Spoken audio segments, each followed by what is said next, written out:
Salut à tous les amis, bienvenue dans ce nouveau vlog. Aujourd'hui on se retrouve avec la deuxième partie du 80 Fast pour le run. Donc si jamais tu ne l'as pas vu, au passage, je t'invite à retourner voir la première partie forcément de ce moteur-là. Il y a toute la partie donc usinage, prépa carter, etc. Et puis donc là maintenant dans cette seconde partie, on va parler donc de tout ce qui va être au moteur. Donc les valeurs, tout ça, machin, etc. Et puis ensuite on va les mettre au bas ensemble, forcément, c'est l'idée. Donc là, je te montre tout de suite. Hop, donc voilà, le moteur est assemblé. J'ai commencé déjà à regarder pour prendre 2-3 cotes, etc. Mais voilà, je fais toutes mes mesures et puis de toute façon, je vais te dire tout ce que j'ai trouvé et puis ce que je vais mettre aussi comme valeur, forcément. Donc alors, moi j'ai pris déjà toutes les valeurs, donc les diagrammes du cylindre. Je pense que maintenant tu sais ce que c'est, mais au cas où je te le redis très vite fait. C'est la hauteur des trous donc, dans le cylindre, donc ce qu'on appelle les trous. Donc les transferts, ça va être ces parties-là, transfert d'admission. Et ici, donc, forcément, conduit d'échappement, tu t'en doutes. Voilà.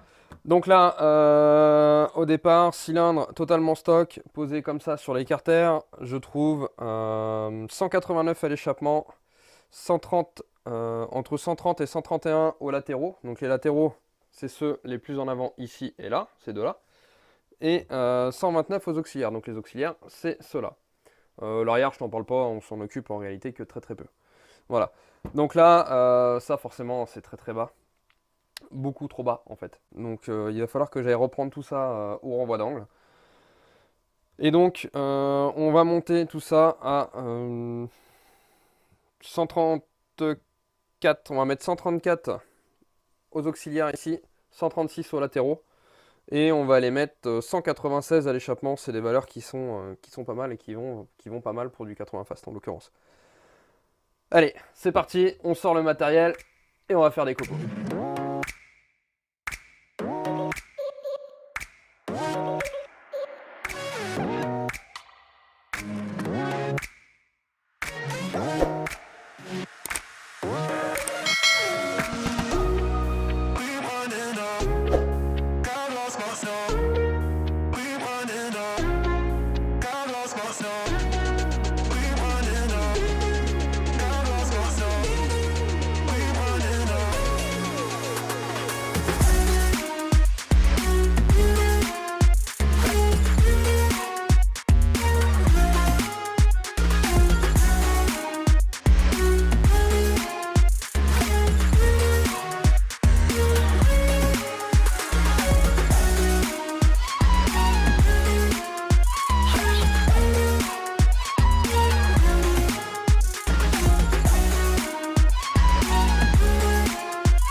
Bon, mais ça y est, j'ai fini moi de reprendre le cylindre. Donc je vais essayer de te montrer ça du mieux possible. C'est vrai que c'est pas forcément très simple, surtout de jouer avec la lumière. Donc tu vois, j'ai repris les hauteurs. Donc hop, là, tu vois, conduit d'échappement ici. Juste en face ici, donc port A ou les latéraux comme je les appelle. Port B ici ou les auxiliaires. Hop, les arrières, j'ai pas trop touché. Et idem de l'autre côté. Alors attention, c'est un fast. On va pas aller passer 2 heures dans le cylindre pour le faire marcher. Voilà, ça reste assez succinct ce qu'il y a à faire. J'ai été reprendre aussi un tout petit peu en bas. J'essaie de te montrer, mais je dois jouer avec la lumière. C'est assez le bordel. Tu vois, légèrement juste sur le bas ici.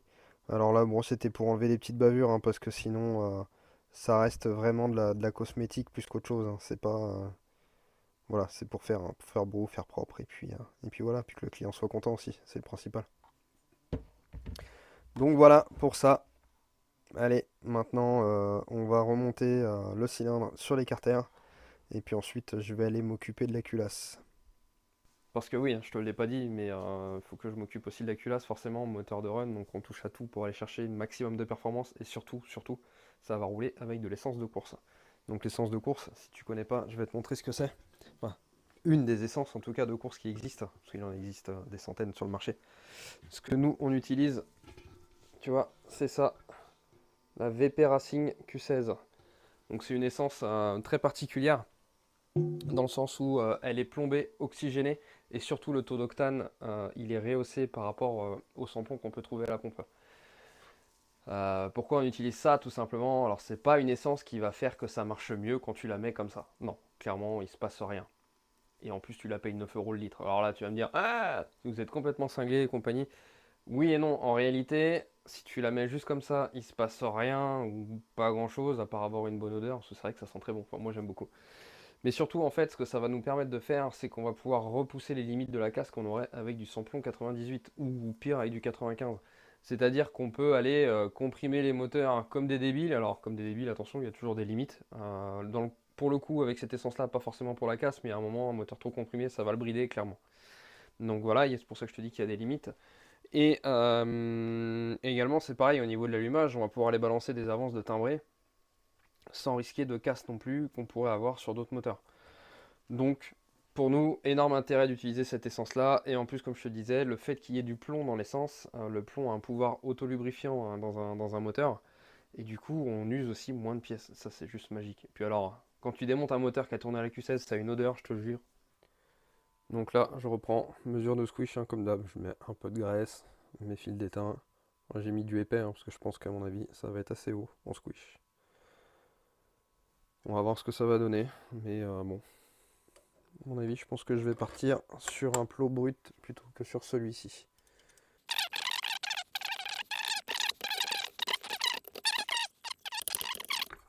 Tac, voilà. Maintenant, on va aller mesurer ça.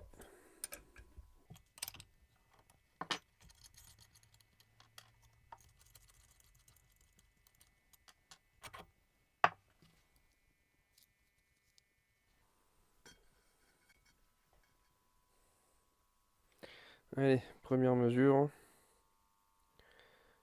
Ah oui, effectivement, ouais, j'ai 1,09 de squish. Alors après, c'est une moyenne sur les trois, hein, qu'il faut que je fasse, mais 1,09. Wow. 1,19, putain, ça fait un sacré écart quand même. 1,09, 1,19 et 1,17. Donc tu vois, ça me fait une moyenne à 1,15. J'étais pas très loin de la vérité. Bon alors là on est beaucoup trop haut, hein. Moi pour ce genre de moteur, je vais viser plutôt 0,08. 0,8 de squish, ça va être pas mal. Donc là, sachant que j'ai déjà ça en squish, autant te dire que le volume de chambre, il va être complètement à l'ouest aussi. Donc là c'est clair, je pars sur un plot brut. Je vais te montrer d'ailleurs tiens, ce que c'est qu'un plot brut, pour ceux qui savent pas. Donc voilà, tu vois, un plot brut, c'est ça. Je vais essayer de te le montrer un peu mieux. Tu vois, là, c'est le fabricant directement qui les vend comme ça. Donc c'est exactement la même chose que le plot standard extérieurement, sauf que là, en fait, c'est toute cette partie-là, elle est à usiner soi-même. Ça a l'avantage de te permettre de faire exactement ce que tu veux. Donc là, c'est ce que je vais faire. Je pense que pour pas se trouver avec une vidéo qui va durer trop longtemps, je vais aller faire ça de mon côté. Et puis je te donnerai les valeurs une fois terminé. Bon, j'ai pas mal avancé sur ma culasse. Donc maintenant, je vais aller faire une mesure de volume de chambre.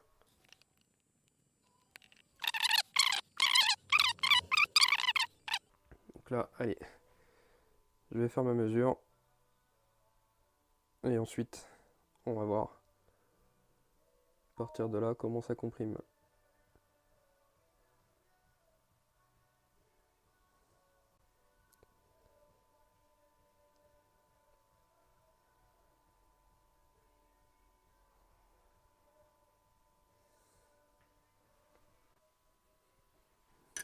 Donc, j'ai fini mon calcul, hein. C'est simple, hein. Je vais pas te le redétailler. À partir du moment où tu connais la cylindrée exacte, alors attention, par contre, il y en a beaucoup qui vont prendre, par exemple, je vois ça trop souvent malheureusement, même chez des professionnels, hein. Après, chacun voit midi à sa porte, mais moi je conçois pas les choses comme ça. Il y en a qui prennent la cylindrée de 80 cm3 en se disant ça fait 80, mais non. C'est très important, hein, pour une mesure de taux de compression. Un 80 cm3 ne fait pas réellement 80, ça fait toujours un peu moins. Celui-ci, dans ce cas-là, exactement, il fait 79,86 cm3.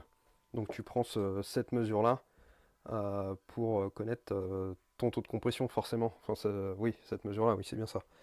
Allez, je te montre mon petit plot, vite fait. Tu vois, bon, tout ce qu'il y a de plus... après, c'est standard, hein, il n'y a pas...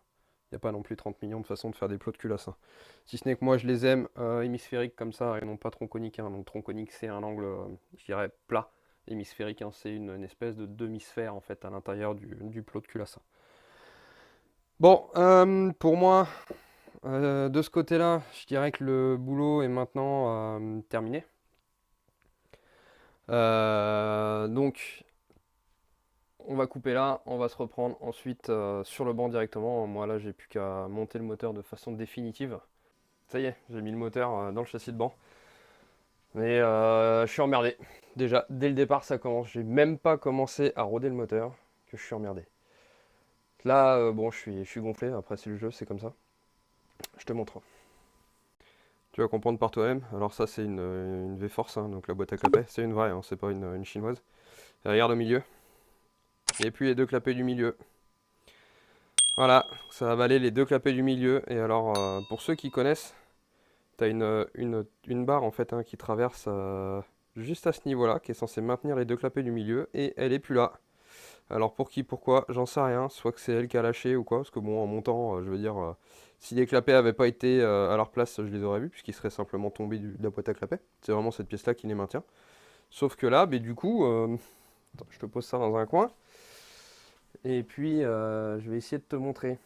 Alors regarde, j'essaie de te montrer en même temps. Regarde où il est rendu le clapet. Regarde, juste dans le fond là. Tiens, on le voit pas mal. Heureusement que j'ai une petite caméra, parce que sinon ce serait compliqué. Enfin voilà, donc là... hop là. Là tu vois, j'ai bien les nerfs. J'ai bien les nerfs, parce que c'est le genre de truc qui devrait pas arriver. Et vu les petits bouts de plastique que j'ai retrouvés, je vais te montrer. Où est-ce que je l'ai posé? Hop, je te montre ça. Regarde. Ça c'est un bout de plastique du support des clapets que je te parlais justement. Sachant que ce truc là, c'est totalement impossible qu'il se barre. Donc là, à mon avis, ce qui s'est simplement passé, c'est que ça a été démonté. Alors, je présume par le client, hein. Bon, je lui jette pas la pierre, hein, mais bon, ça me fout quand même les boules. Et puis ça a été mal remonté, et puis la pièce, eh bien, elle est passée dedans, tout simplement. Donc là, je vais être obligé de tout redéposer pour aller voir, simplement pour aller voir les dégâts avant de reprendre quoi que ce soit, parce que là... Allez, on s'arme de patience et on continue. Bon, on a de la chance, hein. Ça n'a pas fait de dégâts de façon irréversible sur le moteur, donc tant mieux. Il n'y a pas vraiment de casse. Par contre, il y a de la merde partout quand même, je te montre ça.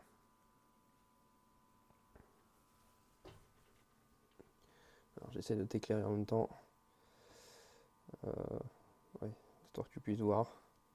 Tu vois, il y a vraiment de la merde partout, mais en fait c'est plus des résidus d'huile colorée que vraiment des débris, donc tant mieux. C'est déjà une bonne chose.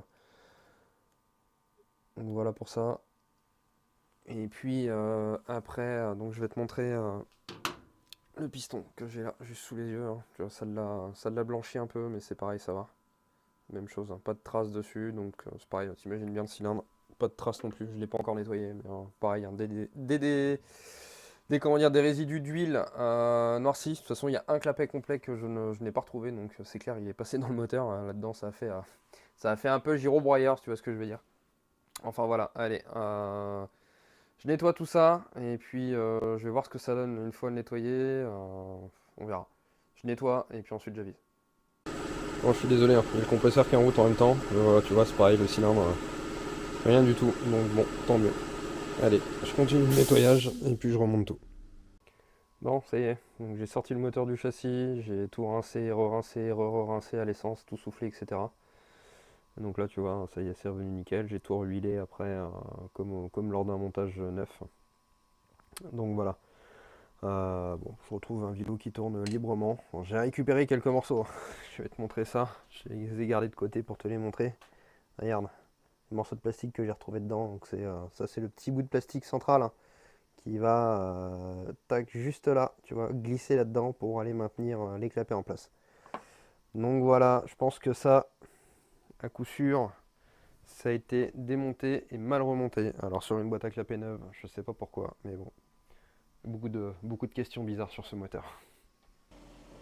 Allez, on y va pour le premier démarrage. Peut-être que je branche l'essence, ça peut aider.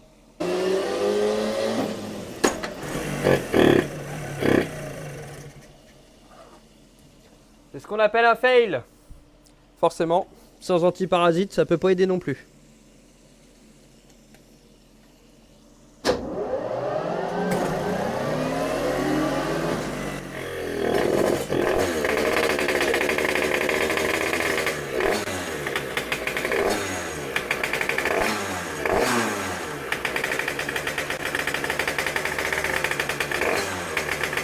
Bon, maintenant, je pense que tu dois m'entendre à peu près avec le nouveau micro quand même. Là, je vais faire quelques tirs de rodage déjà. Forcément, le moteur est toujours pas rodé. Tout à l'heure, la boîte à clapet, elle a explosé dès le premier démarrage en fait. Donc le moteur tournait complètement comme une patate. J'ai cru que c'était une bougie au départ. J'ai changé la bougie, c'est pareil en fait. J'ai directement démonté la boîte à clapet. Donc là, maintenant, je le rôde un petit peu. Et je te reprends ensuite pour les premiers tirs. Allez, on y va pour le premier tir.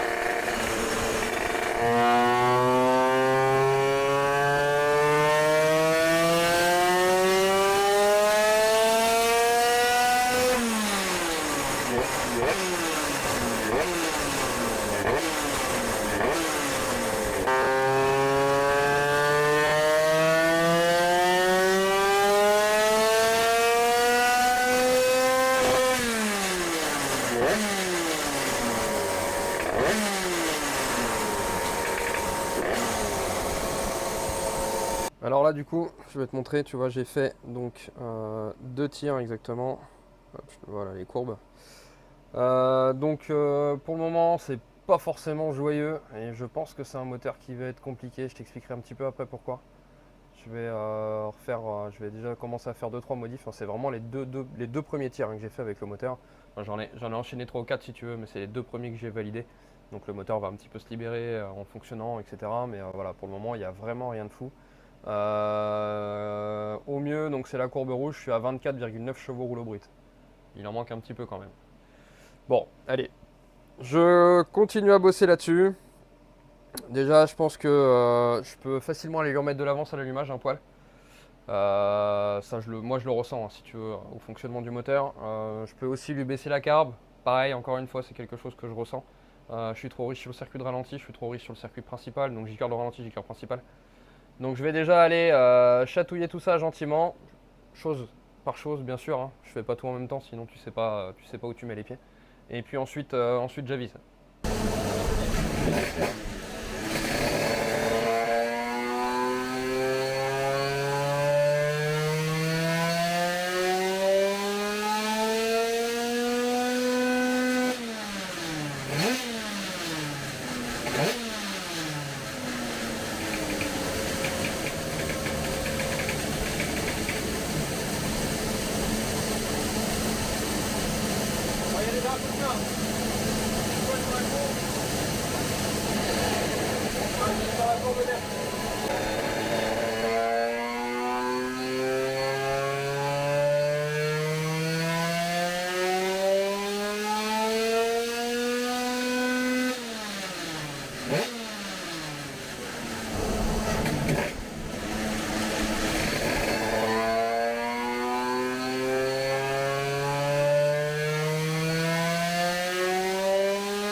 Bon, ben là, tu vois, il s'est strictement rien passé. Donc je suis descendu, je suis passé d'un J-cœur de 154 au 150 et les deux courbes sont totalement superposées, hein. Je vais te montrer ça en même temps. Tu vas voir, donc c'est la courbe orange et on la voit même pas, elle est vraiment superposée à la verte. Donc là, bon. Quoi qu'il en soit, moi je considère que là le moteur ne marche pas, clairement.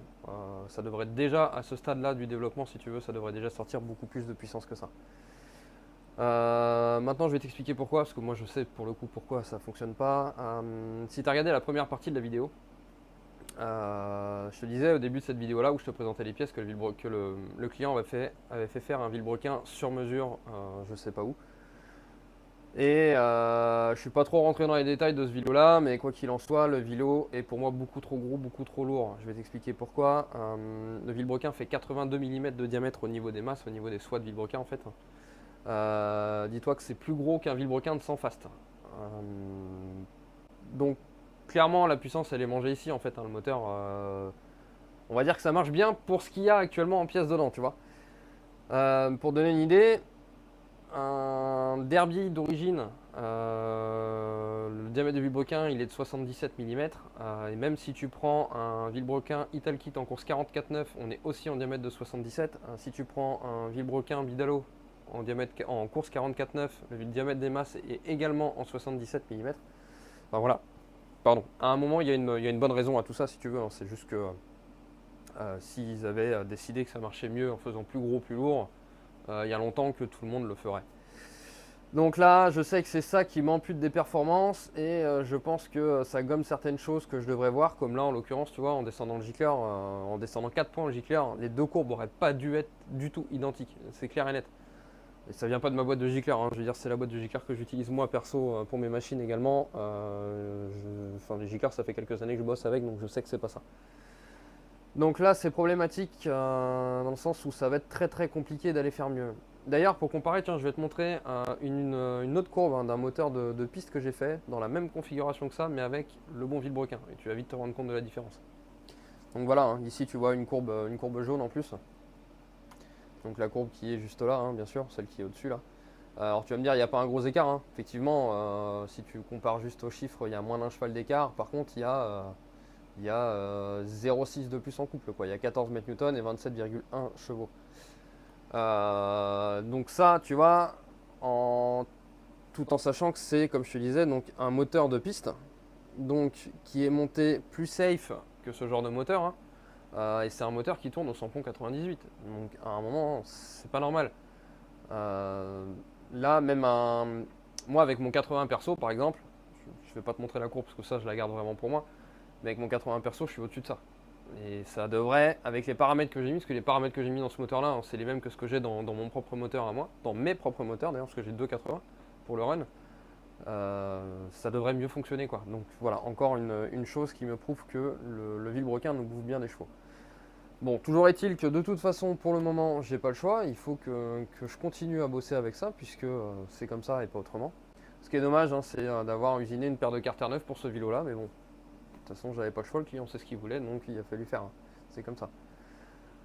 Donc ouais, je vais continuer à essayer de bosser là-dessus, voir si j'arrive à améliorer un petit peu les choses, et puis ensuite, eh ben, on verra bien. Bon, eh ben, c'est pas glorieux, glorieux. J'ai eu un petit peu de mieux, je vais te montrer ça. Donc je suis passé sur la courbe jaune, donc je monte à 26,5 et 13,5 mètres-newtons de couple. Mais on est bien d'accord, hein, c'est clairement pas l'Amérique. Là, bon, je suis vraiment au bout du truc, il y a rien à faire. Tu sens vraiment que c'est le vélo qui coince le truc, quoi, hein. Bon. J'ai eu le client au téléphone, hein, pour lui expliquer la chose. Lui non plus n'est pas surpris, hein, il est un peu comme moi. Bon, il fallait qu'on essaye.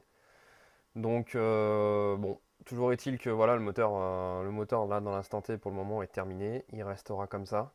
Même le mieux que j'ai eu, tu vois, le fait de passer, donc je te remontre, hein, de la courbe verte à la jaune là. Même ça, moi ça me plaît pas. Je vais revenir sur la courbe verte parce que gagner si peu et perdre environ 200 tours minutes de régime maxi, c'est pas bon. Enfin, pour moi, c'est pas bon. Et puis bon, on voit bien que le moteur, en fait, si tu veux, pour avoir le peu de puissance que j'ai gagné, j'ai dû aller lui balancer pas mal d'avance. Et le problème de ça, c'est qu'on passe d'une courbe qui était plutôt ronde à la base à quelque chose qui a tendance à pointer et avec une chute de puissance qui arrive d'un coup. Donc, comme on dit dans le jargon, un moteur qui prend un mur. Donc ça, c'est pas terrible, terrible comme fonctionnement. Après, bon, là, dans l'instant T, c'est la seule solution que j'ai pour avoir un minimum de chevaux. Donc, comme je disais, c'est une première version du moteur. Le moteur reviendra, on va revenir en arrière avec un vélo beaucoup plus standard. On va refaire des bagues qu'on mettra dans les carters, mais cette fois des bagues que je pourrais souder, puisque je connaîtrai simplement le type d'alu et que ce sera un alu soudable, puisque de toute façon je pense que c'est moi qui vais faire les bagues. Je pense qu'on arrivera à le décoincer dans le bon sens, mais voilà, comme d'hab, hein, on va revenir à des pièces beaucoup plus conventionnelles. De toute façon, quoi qu'il arrive, hein, ça fait ce qu'on disait avec le client tout à l'heure, ça fait des années que le 2 temps, on a fait le tour de beaucoup de choses et qu'on va pas réinventer l'eau chaude, on va pas réinventer la roue. Voilà, on sait ce qui fonctionne. Et encore une fois, hein, quand on essaye de sortir vraiment des sentiers battus, alors c'est du test. Pour le côté, ce côté-là, c'est intéressant, mais à chaque fois, on a la même déception. Et là, je te cache pas que ce soir, je suis très déçu.